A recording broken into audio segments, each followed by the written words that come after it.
국민의힘 대선 주자들의 발걸음은 무척 빨라지고 있습니다. 벌써 총성 울렸고요. 여러 명의 의원들이 내가 출마하겠다 이렇게 얘기하고 있습니다. 오전 11시에는 안철수 의원이 대선 도전하겠다 이렇게 했는데 더 일찍 나선 이가 있습니다. 이정현 전 새누리당 대표. 조금은 잊혀진 추억의 정치인 박근혜 전 대통령의 신복, 입이라고 불렸었죠. 출마했습니다. 이후 공화국의 마지막 대선 위에서 출마하겠다. 대통령이 되면 개헌안을 사실상 국민이 발의하게 하겠다. 이런 얘기, 개헌 얘기했고요. 안철수 국민의힘 의원은 윤석열 정권의 개헌과 탄핵의 강을 건너는 것은 반성과 혁신, 국민 통합, 그리고 대한민국의 미래 법률가 아닌 과학자 등에 맡겨야 한다.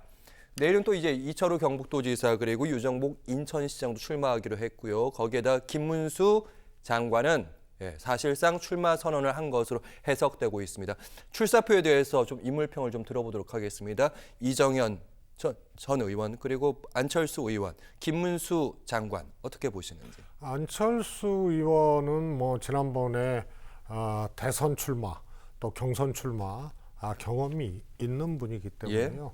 그야말로 출마자로서의 출마 선언 그거는 현실적으로 인정할 수밖에 없는 그런 출마 선언이라고 보고요. 이정현 한 번만 더 설명해 주세요. 그러니까 안철수 의원의 출마는 출마를 위한 출마입니다.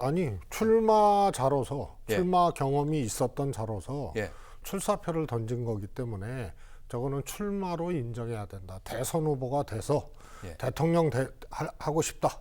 이런 이제 출사표로 인정을 해줘야 되는 거고요. 다른 이정현 전 의원이나 또 단체장들 있잖아요. 경북도지사 이철우, 유정복 인천시장, 유정복 이분들은 이제 대선 끝나고 1년 후에 지방선거잖아요. 그렇죠. 그래서 지방선거 출마, 초석 다지기용 대선 경선 출마 이렇게 해석할 수밖에 없죠. 그리고 김문수 장관의 사실상 출마 선언, 장관직 이제 사퇴한다는 거 아닙니까?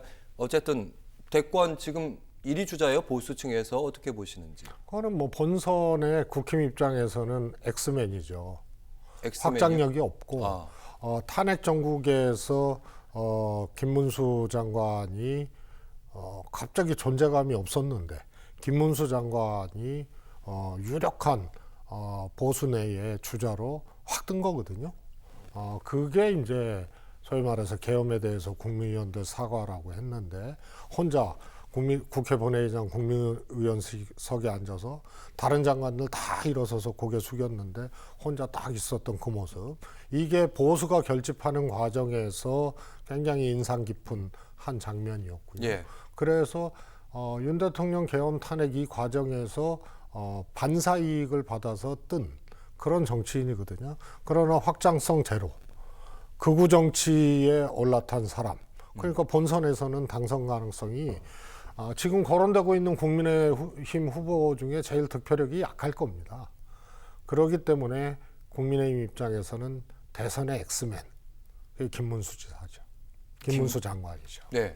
엑스맨이라고 하셨으니까 쉽게 말하면 자기 진영 내에 약간의 폭탄이 될 수도 있다 이런 말씀을 제가 들었는데 후보가 나갔는데 득표력이 없고 집권을 못하면 만약에 대선 후보가 되더라도 다른 후보들 같은 경우에는 이런저런 계산으로 기대를 해볼 수가 있는데 국민의힘에서 적어도 김문수 후보는 지금 딱 윤석열 대통령 계엄 탄핵 과정에서 반사이익 받아서 뜬 그 극우 정치의 결집 요 지지율 이상도 이하도 아니기 때문에 이렇게 어려운 상황에서 중도 확장이나 이런 것들이 안 되면은 가능성이 제로인데 이 양반은 기대를 하기 어려울 정도로 스스로의 확장력을 콘크리트 맨홀 뚜껑처럼 꽉 닫아놓은 그런 케이스이기 때문에 결국은 대선 본선에 진출하면 국민의힘에게 확장에 대한 기대감도 당선에 대한 기대감도 그냥 다 흐트러버릴 수 있는 그런 이제 엑스맨 역할을 결론적으로 하게 되는 거죠. 혹시 대권 후보가 만약 김문수 장관이 된다면 엑스맨이라는 표현도 쓰셨지만 윤석열 아바타 이런 느낌이 될 수도 있다고 보세요? 당연히 그렇고요. 그 다음에 김문수 장관이 그동안 했던 얘기들, 태도들 이런 것들이 설득력을 갖기가 힘들어요. 역사관이라든가 또 이 일제시대 때 국적이 일본이지 뭐냐라고 끝까지 우기고 말이에요. 그 다음에 뭐 공산주의자 봐라 뭐 이런 등등등이 결국은 극우 정치에서 밀어주는 사람 그 이상도 이하도 아니고요. 그건 거꾸로 얘기하면 헌법을 파괴하고 극우 정치의 이제 중심에 섰던 윤석열 대통령의 아바타, 윤석열 대통령의 후광, 그림자 이것을 벗어날 수 없는 거죠.